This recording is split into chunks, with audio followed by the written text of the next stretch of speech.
Jammu Kashmir breaking. एसपीओएस के अहम मुद्दों पर जम्मू कश्मीर के सेवा सिंह बाली ने दी ताज़ा जानकारी। एसपीओएस के हक के लिए हमेशा लड़ता रहूँगा। मैं बड़े बारीकी से बड़े सफाई से ये बात अपने तमाम एसपीओस भाइयों से कहना चाहूँगा कि ज़रूर ऐसा तो हर एक शख्स को महसूस होता है जब भी किसी चीज़ के लिए जब आप हक और इंसाफ की आवाज़ को लेके चलते हो तो बड़ी कठिनाइयों का सामना करना पड़ता है, बड़ी दुश्वारियाँ आती है, क्योंकि जिस जगह पर जिस डिपार्टमेंट में डिपार्टमेंट का हेड यानी सरबराह ही उनके हक में ना हो तो उस डिपार्टमेंट में बड़ी कठिनाइयों से उनको हक और इंसाफ जो है वो मिलता है। उसके लिए हमने पिछले 7 साल से जो संघर्ष जारी रखा और मीडिया ने भी हमारा हमेशा से ही इस आवाज़ को बुलंद करने में सहयोग दिया है। मैं जैसे आपने सुप्रीम कोर्ट की बात बताई, मैं आपको एक क्लियर कट बात बताना चाहूँगा। एक तरफ से मैं देश के प्रधानमंत्री साहब तक पहुँचा, होम मिनिस्टर साहब तक पहुँचा और मैं तमाम जम्मू कश्मीर लद्दाख के अपने एसपीओस भाइयों और बहनों से ये बताना चाहूँगा, क्लियर कट बताना चाहूँगा कि मेरी हर रोज़ वकील साहब के साथ बात होती है और मैं आश्वासन के साथ कहना चाहूँगा तमाम एसपीओस को।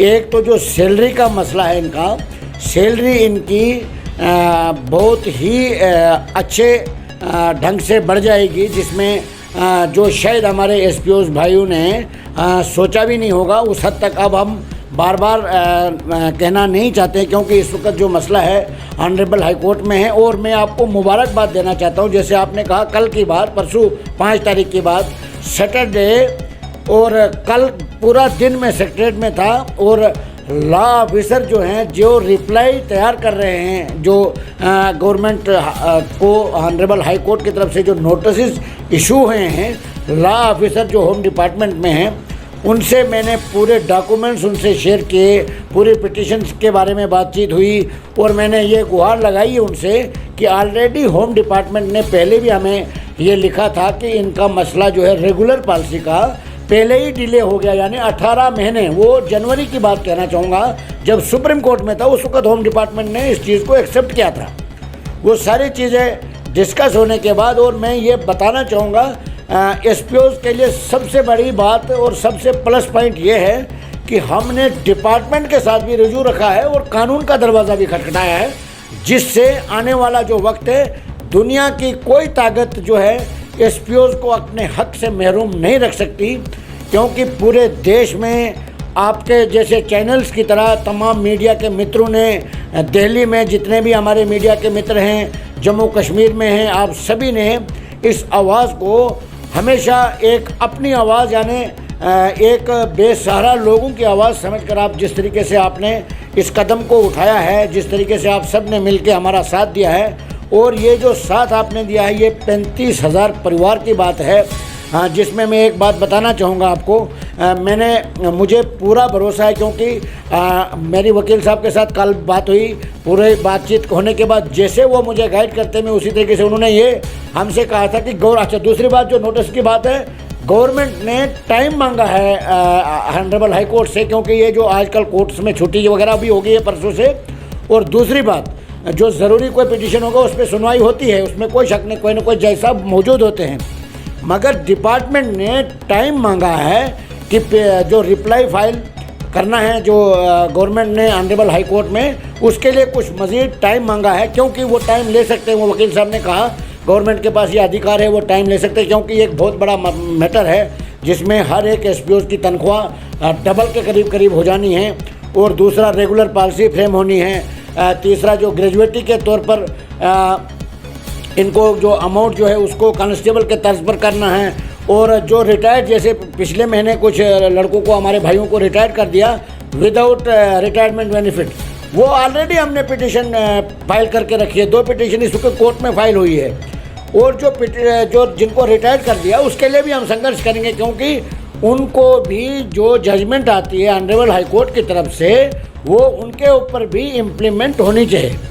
और जो हमारे इस वक्त बदकिस्मती ये रही कि थोड़ा सा ब्रेक लग गया था, मेरे एसपीओस भाई हमसे कहीं मुझे लगता है कहीं भाई मेरे से खफा भी रहते हैं, कहीं लोग मुझे बड़ा कुछ कहते हैं, मगर परिवार में सब कुछ होता है। एक छोटा सा परिवार होता है, उसमें रंजिश जो है आपस में चलती रहती है। मगर मैं आपके चैनल के माध्यम से तमाम जम्मू कश्मीर लद्दाख के एसपीओज़ को यही पैगाम देना चाहूँगा, सेवा सिंह बाली ने पार्टी से हटके, पॉलिटिक्स से हटके आपको अपना परिवार समझ के जो आवाज़ बुलंद की है, उसको मैं तब तक नहीं रुकूंगा जब तक आपको जिस चीज़ के लिए आप डिज़र्व करते हो, मैं भी आपके लिए कुछ नहीं कर सकता हूँ, न कर रहा हूँ।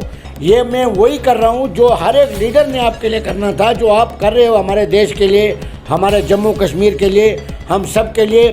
बड़ा दुख होता है, कल एक ट्रैफिक में हमारा कोई भाई है एसपीओ, उन्होंने एक वीडियो वायरल किया था, रोना आ जाता है जनाब जब उनकी हालात को आप देखते हो। कई लड़के ऐसे हैं बेचारे जिनके घर का गुजारा नहीं चलता है, 200 रुपीज़ यानी 200 रुपया पर डे। साइटेशन के केसेस उनके इधर पेंडिंग पड़े हैं, जो डीजी साहब लिख के देते हैं कि हम इनको साइटेशन वालों को कर देते हैं, इनको कंफर्म कर देंगे, ITI वालों को कर देंगे, स्पोर्ट्स वालों को कर देंगे। बदकिस्मती की बात है, सिर्फ ये कागजी जो सिर्फ बयानबाजी से ही होता है, बाकी ज़मीनी सतह पर कुछ भी नहीं होता है। और मैं एक बात आपको बताना चाहूँगा कि अब वो दिन दूर नहीं, इस मोमेंट को हम बहुत तेज़ कर देंगे आने वाले वक्त में, क्योंकि जो ही लॉकडाउन ने इजाज़त दी, मैंने मन बना लिया है। यहाँ से कोर्ट में भी कार्रवाई चल रही है और मैं देश के होम मिनिस्टर अमित शाह साहब से मिलने के लिए मैंने आज से ही मैसेज दिल्ली में कर दिया है कि मुझे टाइम दिया जाए। मैं एक बार उनसे मिलना चाहता हूँ, जब मैंने मेमोरेंडम पिछली बार दिया है उनको, और उसमें मैंने ये गुजारिश की थी कि जब हाईकोर्ट ने नोटिस इशू किया है डिपार्टमेंट को, जब ऑलरेडी डिपार्टमेंट ये लिख रहा है कि हमसे 18 महीने लैप्स हो गया रेगुलर पॉलिसी फ्रेम करने में, तो अब उनको चाहिए कि वो इन टाइम जो है नोटिस का रिप्लाई दे दे, ताकि ऑनरेबल हाई कोर्ट को जजमेंट देने में मज़ीद टाइम न लगे। और डिपार्टमेंट भी, जहाँ तक मुझे जितने भी ऑफिसर साहबान से बात हुई है, मुझे लगता है कि जम्मू कश्मीर का जो होम डिपार्टमेंट है, पुलिस डिपार्टमेंट है, यानी गवर्नर इंतज़ामिया है, जहाँ तक मेरी बातचीत हायर अथॉरिटी से हो रही है, मुझे लगता है कि वो भी इनके फेवर में अब आ गए हैं, क्योंकि इनकी लड़ाई जो है वो जेन्युइन है, ये डिज़र्व करते हैं। पूरे देश इनके साथ खड़ा है, पूरा देश इनके साथ खड़ा है। अब जम्मू कश्मीर की गवर्नमेंट के पास कोई भी चारा नहीं बचता है जम्मू कश्मीर लद्दाख के एसपीओज़ को इंसाफ देने के बगैर। जम्मू कश्मीर गवर्नमेंट के पास कोई चारा नहीं है, क्योंकि ये बेनकाब हो गए हैं। इनके जो इनका एक पर्दा होता है, इनका पर्दा हट चुका है कि जो 24 घंटे ड्यूटी करने वाले एक बेल्ट फोर्स के अधिकारी, यानी बेल्ट फोर्स में जो एक जवान नौकरी करता है, खासकर कश्मीर प्रोविंस में, जम्मू प्रोविंस में, रजौरी, पुंछ डिस्टर्ब डिस्ट्रिक्ट्स में कहीं हमारे भाइयों ने शहादत तक दे दी छोटी सी नौकरी के लिए, छोटी सी तनख्वाह के लिए। तो उनको इतना तड़फा के उनके राइट्स के लिए उनको इतना इंतज़ार करना पड़ेगा, हम ये कभी कल्पना भी नहीं कर सकते थे। इसीलिए हमने हर एक मुमकिन लड़ाई लड़ी है, और मुझे पूरा भरोसा है कि अब ज़्यादा दिन हमारे जम्मू कश्मीर लद्दाख के एसपीओज़ को इंतज़ार नहीं करना पड़ेगा, क्योंकि लॉकडाउन की वजह से थोड़ा सा मूवमेंट में थोड़ी ब्रेक लग गई थी। अब परसों जो हमें इन्फॉर्मेशन मिला, पिछले महीने भी 3-4 दिन में जम्मू में रहा, और अब लॉकडाउन ख़त्म होने के बाद मैं दिल्ली भी जाऊंगा, यानी देश के होम मिनिस्टर तक हम अप्रोच करेंगे, हम उनसे मिलेंगे। पिछली बार पिटीशन में बिज़ी होने की वजह से मैं उनसे रब्ता नहीं कर पाया, मेमोरेंडम दे मगर मुलाकात नहीं कर सका, और दूसरा वो इलेक्शन में बिज़ी थे।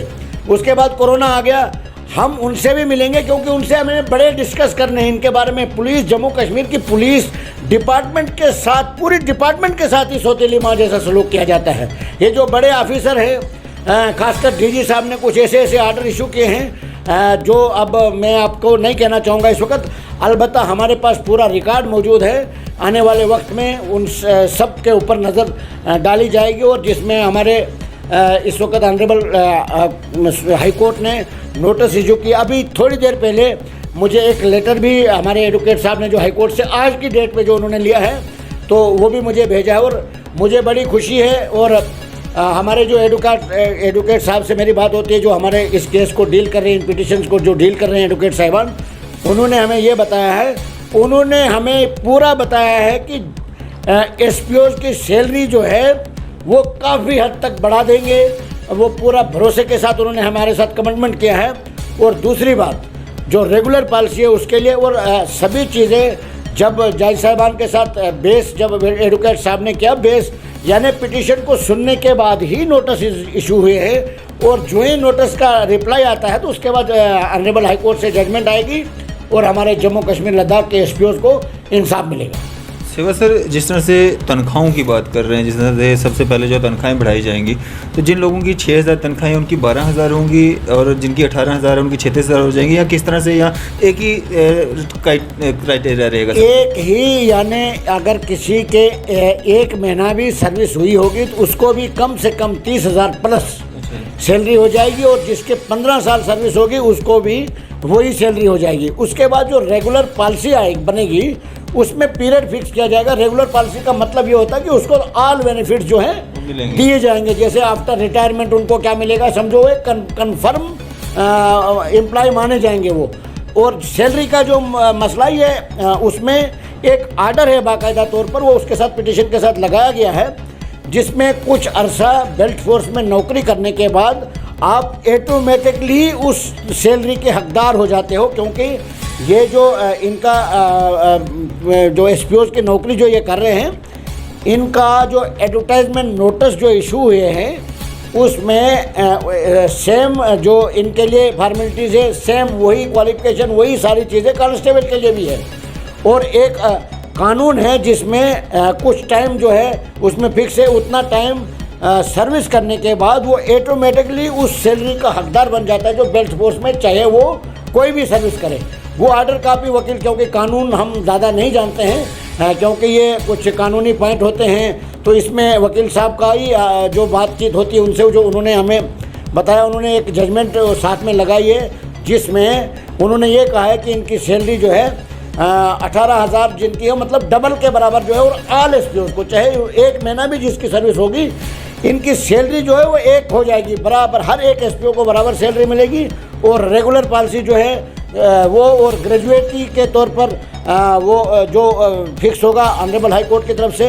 और रिटायरमेंट बेनिफिट, एक पिटीशन में 3 डिमांड्स हैं, जिसमें नंबर 1 है रेगुलर पॉलिसी, नंबर 2 है सैलरी में इजाफा और नंबर 3 है जब कोई हमारा एसपीओज़ भाई शहीद होता है उसको कांस्टेबल को जो एक्सप्रेशन लीव दी जाती है कांस्टेबल को, उसी के बराबर उसको भी दी जाए। दूसरी जो पिटीशन है उसमें सिर्फ हमने ये डिमांड की है कि जो रिटायर्ड होता है हमारा, जब रिटायर्ड हमारा कोई भी एसपीओज़ भाई रिटायर्ड होगा उसको रिटायरमेंट बेनिफिट दिया जाए आफ्टर रिटायरमेंट, यानी नौकरी ख़त्म होने के बाद उसको कुछ अमाउंट फिक्स किया जाए जो उसको दिया जाए, ताकि वो रिटायरमेंट के बाद अपना परिवार जो है उसके लिए छोटा मोटा कोई कारोबार कर सके। क्योंकि पूरी सर्विस जब वो डिपार्टमेंट में देगा, उसके बाद 60 साल की एज में जब वो रिटायर जाएगा तो कोई भी कानून ये नहीं इजाज़त देती कि वो जाके 60 साल देश सेवा करने के लिए, हम सबकी सेवा करने के बाद, जम्मू कश्मीर की सेवा करने के बाद वो जाके किसी भी जगह मजदूरी करे।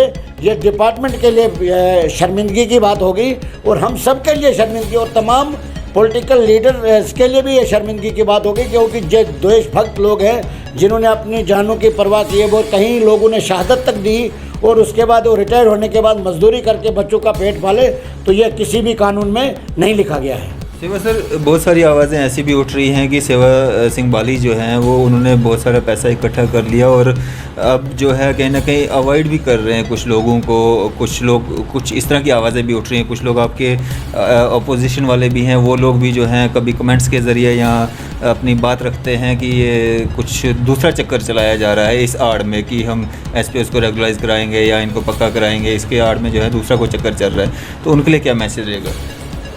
देखिए अरफात साहब, उन लोगों के लिए मेरा यही पैगाम रहेगा कि सेवा सिंह बाली ने गवर्नमेंट जॉब को रिज़ाइन किया है। एक अच्छे डिपार्टमेंट में, मैं फॉरेंसिक साइंस लैब में 10 साल 11 साल सर्विस करने के बाद मैंने रिज़ाइन किया है 2008 में।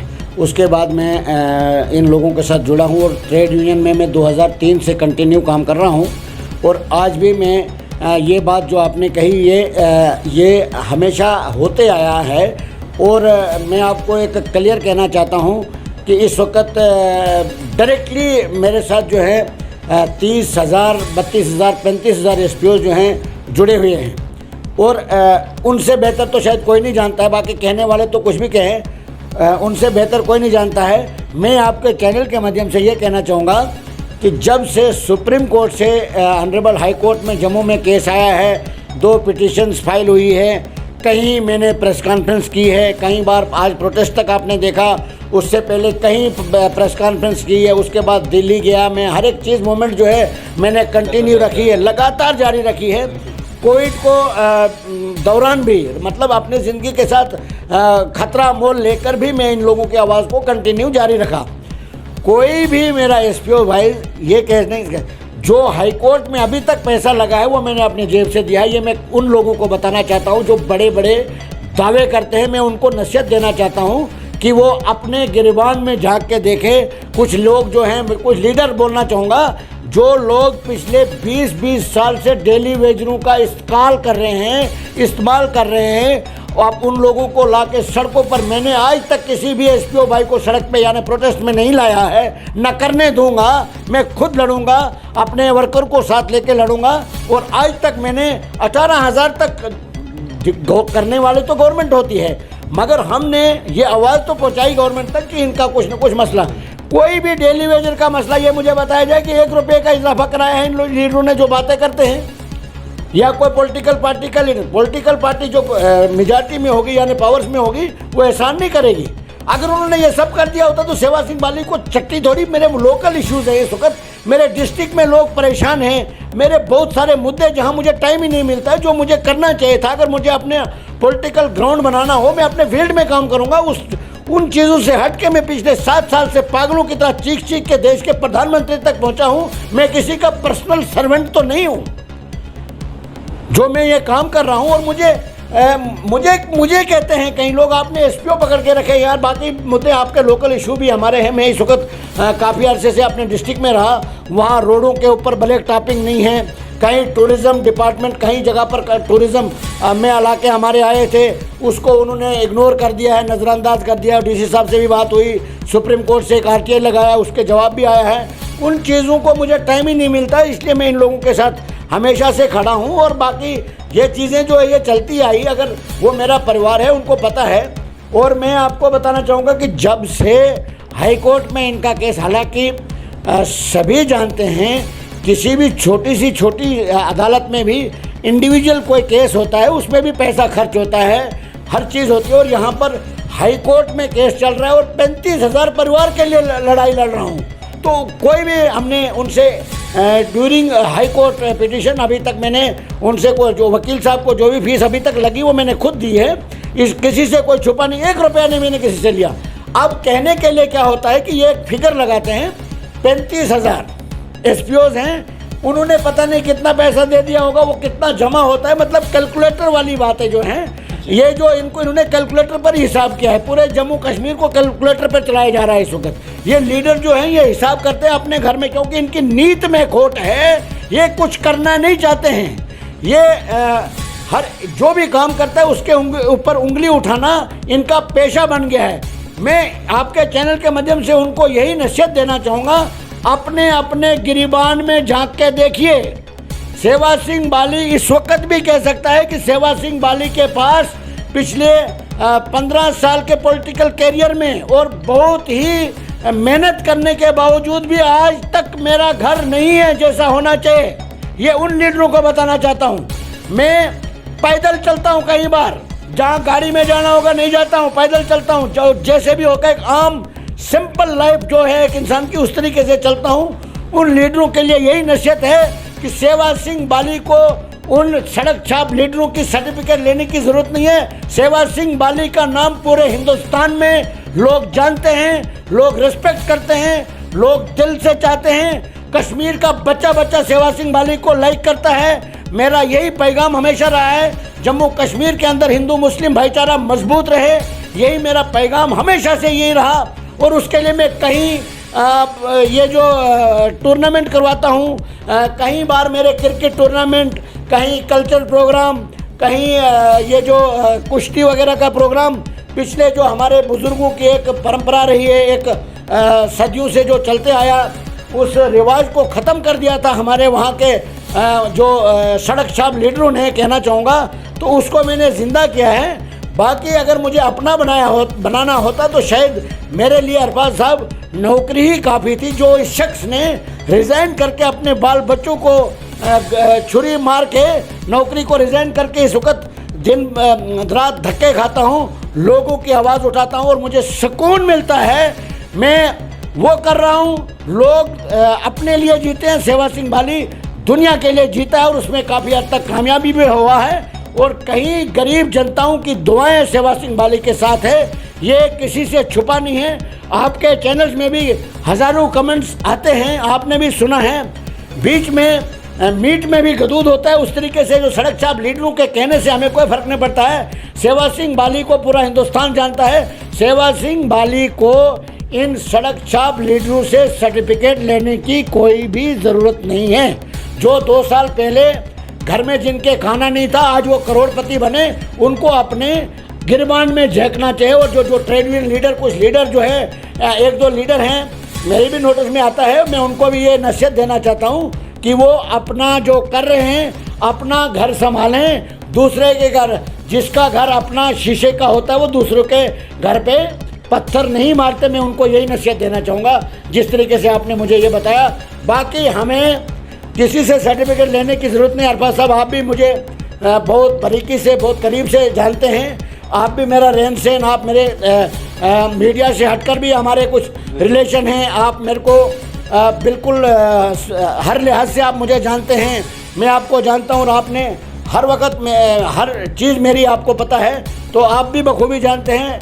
मैं उन लीडरों को यही बताना चाहूँगा कि अगर सेवा सिंह बाली को उन जो डेली वेजर के कुछ लीडर्स हैं उनके तरह लीडर बनने की या सड़कों पे लोग लाकर प्रोटेस्ट करके अपना वाहवाही लूटनी होती, तो सेवा सिंह बाली भी पिछले 7 साल से अकेला एसपीओज़ के लिए संघर्ष नहीं करता। ये भी उन एसपीओज़ के परिवार को बोलता कि आप भी आइए मेरे साथ सड़क पे, हम प्रोटेस्ट करेंगे। कभी मैंने लाल चौक में मैंने प्रोटेस्ट किया है, मैंने दिल्ली में प्रोटेस्ट किया, जहाँ ये ख्वाब में भी नहीं जा सकते हैं। उन टॉप लीडरशिप से सेवा सिंह बाली मिल के आए जहाँ ये कभी पहुँच ही नहीं पाएंगे। सेवा सिंह बाली की अपनी एक पहचान है, जो मेहनत करके अपना, मैं इलेक्टेड पंच भी नहीं हूँ, मुझे कभी मौका मिलेगा पावर में आने का, मैं बताऊंगा कि लीडर किसको कहते हैं और काम किस तरीके से किया जाता है। बदकिस्मती ये है कि जो भी मैं करता हूँ अपनी सोच से, अपनी मेहनत से करता हूँ, मुझे किसी की सर्टिफिकेट की ज़रूरत नहीं है और मैं एक हक और इंसाफ की आवाज़ के साथ जुड़ा हूँ। और जहाँ भी नाइंसाफ़ी होगी, मैं आपको बताना चाहूँगा, देश में जहाँ भी नाइंसाफ़ी होगी, सेवा सिंह बाली वहाँ ज़रूर पहुँचेगा। मैं खुदा से डरता हूँ, भगवान से डरता हूँ, बाकी इन सड़क छाप लीडरों से, इन मगरमच्छों से, इन चोरों से मुझे डरने की कोई ज़रूरत नहीं। यही मेरा पैगाम रहेगा उन लोगों के लिए। सेवा सर, थोड़ा सा इससे हट के हम अब डिस्ट्रिक्ट रामबन की आपने बात की, डिस्ट्रिक्ट रामबन मगरकोट की अगर हम बात करें, जिस तरह से आज लगभग 75 साल हो चुके हैं हमारे भारतवर्ष को आज़ाद हुए, और लगभग हर गांव में जो है रोड पहुंचाने की कोशिश भी की जा रही है, और ऐसे ऐसे गांव में रोडें गई हैं जहां पे इंसान सपने में भी नहीं सोच सकता कि यहाँ पे रोड होगी। वहीं अगर हम अगर बात करें खौड़ा, दरदई, और वहाँ पे 2-3 गांव हैं जो लोग पिछले 75 साल से ये उम्मीद लगाए बैठे हैं कि हर जगह रोडें जा रही हैं, हमारे गांव में भी आज नहीं तो कल रोड आएगी। तो क्या कारण है कि वहाँ के मिनिस्टर तक लोग रहे, तो डीडीसी, चेयरमैन, बीडीसी सब कुछ होने के बावजूद अभी तक वहाँ पे उन लोगों को जो है वो बुनियादी हक जो है उनका रास्ता, रोड, वो अभी तक नहीं मिल पा रहा है उनको। हालांकि कागजों में बड़ी काम हो रहे हैं, लेकिन ग्राउंड लेवल पे वहाँ पे कुछ भी नहीं देखने को मिल रहा है। उसमें बिल्कुल ये आपने सही फरमाया। मैं भी काफ़ी बारीकी से इन चीज़ों से वाकिफ़ हूँ, जिसमें जो आपने खौड़ा दरदही की बात की, दरदही, खौड़ा, आमा, कावालिन एक बहुत बड़ा इलाका है, बहुत बड़ी पंचायत है।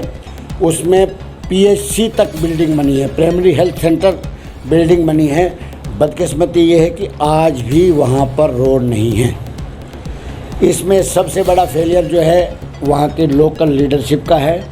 नंबर 2 फेलियर जो है डिस्ट्रिक्ट एडमिनिस्ट्रेशन का भी है, क्योंकि कई बार हमने अप्रोच करने के बाद, जब एक बार हमने प्राइम मिनिस्टर साहब को एक मेमोरेंडम दिया था जिसमें हमने ये सारे मुद्दे जो है हाईलाइट किए थे, उसके बाद काफ़ी प्रोसेस भी हुआ।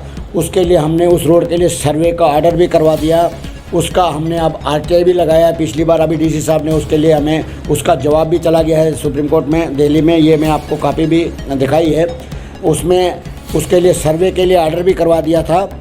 बदकिस्मती ये है कि वहाँ पर कुछ लीडर जो हैं वो सिर्फ बरसाती मेंढक की तरह एक सीज़न पर ही वहाँ पर नज़र आते हैं, नमूदार होते हैं उस वक़्त जब उनको वोट लेने होते हैं, और वहाँ के जो उनके आगे चहीते होते हैं, जो उनके साथ जुड़े होते हैं, वो इस वक्त पांचों उंगलियां उनकी घी में हैं, सिर बिलाशक कढ़ाई में हो, क्योंकि जो भी फंड्स आती है उनको चंद लोगों को दी जाती है। जहाँ पर जैसे आपने सही फरमाया कि रोड वहाँ पहुँच गया है जहाँ कभी किसी ने सोचा नहीं होगा, और जहाँ पहुँचना चाहिए था वहाँ नहीं पहुँचा, इसमें कोई शक नहीं है।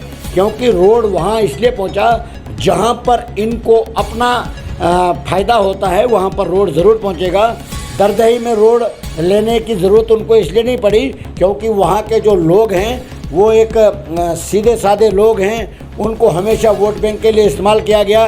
पिछले DDC इलेक्शन में भी उनके साथ धोखा हुआ, उसके बावजूद भी मैं आपके चैनल के माध्यम से उनको कहना चाहूँगा कि उस रोड का जो प्रोसेस है काफ़ी हद तक फाइनल स्टेज पर पहुँच गया है। उसके लिए हमने सर्वे के लिए भी आर्डर करवा दिया था, जिसमें ढील बढ़ती है। हमने सुप्रीम कोर्ट से एक RTI लगाया था जिसमें DC साहब ने, मैं थैंक्स करना चाहूँगा DC रामबन का, उन्होंने तमाम उन रुके हुए प्रोजेक्टों पर संज्ञान लिया है, और मुझे पूरी उम्मीद है कि जल्द अज, क्योंकि उन्होंने तमाम कंसर्न डिपार्टमेंट्स को लेटर लिख दिया है कि फौरी तौर पर इनको इन प्रोजेक्ट्स के ऊपर, जिसमें टूरिज़्म है, सड़कों की ब्लैक टॉपिंग है, आमा कावालिन दरदही खौड़ा जो रोड है उसके लिए बाकायदा लेटर में उनके नाम मेंशन हैं, और जो उखड़ाल में पार्क है उसके लिए है, बाकी जो रोडों की ब्लैक टॉपिंग, मतलब काफ़ी सारे मुद्दे जो हैं उसमें सारे लिखे, और उसमें DC साहब ने बहुत अच्छा एक्शन लिया है। और हमें पूरी उम्मीद है लॉकडाउन अब हटा है तो आने वाले वक्त में इन तमाम प्रोजेक्ट्स पे काम होगा, और हम बारीकी से उस इलाके की आवाज़ को भी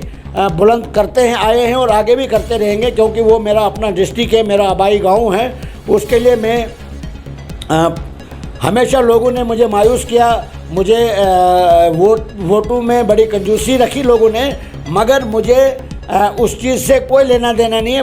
मैंने जिस चीज़ के लिए एक गवर्नमेंट जॉब को रिज़ाइन किया है, मैं आखिरी दम तक उस आवाज़ को बुलंद करता रहूँगा, क्योंकि मेरा यही मिशन है। लोग अपने लिए जीते हैं, सेवा सिंह बाली लोगों के लिए जी के दिखाएगा दुनिया को कि किसी के लिए जीने, जब किसी के लिए कोई जीता है उसके दिल में कितना सुकून होता है। अपने लिए तो दुनिया ने जिया, किसी के लिए जी के दिखाओ तो उसको कहते हैं इंसानियत। इंसानियत का मतलब ही यही होता है कि दूसरे के दुख दर्द में आप जब काम करोगे तो भगवान अल्लाह ताला आपको उससे बहुत ज़्यादा इज़्ज़त, लोगों की दुआएं, लोगों जो ज़िंदगी में सुकून जो मिलता है किसी के लिए जीने से, वो अपने लिए जीने से नहीं मिलता है। इस वक्त मैं बड़ी खुशी से ये कह सकता हूँ, बड़े दावे से कह सकता हूँ, कई ऐसे लोग हैं जिनको मैंने पेंशन्स लगाई है, कई ऐसे काम हैं जो मैंने किए हैं, दुनिया बखूबी जानती है।